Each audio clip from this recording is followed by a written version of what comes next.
होय, तुम्ही बरोबर ऐकताय. पश्चिम रेल्वे 18 डब्यांच्या लोकल ट्रेनची चाचणी घेण्याच्या तयारीत आहे. 14 आणि 15 जानेवारीला विरार डहाणू रोड दरम्यान ही चाचणी होईल. सध्या मुंबई उपनगरीय रेल्वेवर 12 आणि काही ठिकाणी 15 डब्यांच्या लोकल धावत आहेत.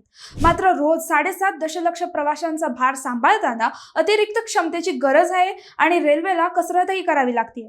या पार्श्वभूमीवर 2 वेगवेगळ्या इलेक्ट्रिकल सिस्टीमच्या 18 डब्यांच्या ट्रेनची चाचणी होणार आहे. एक ट्रेन बोंबार्डियर सिस्टमवर तर दुसरी मेधा. आपत्कालीन ब्रेकिंग डिस्टन्स आणि कपलर फोर्स सारख्या अत्यावश्यक सुरक्षा चाचण्या घेतल्या जातील आणि वेगही वेगवेगळा. एक 110, दुसरी 105 किलोमीटर प्रति तास.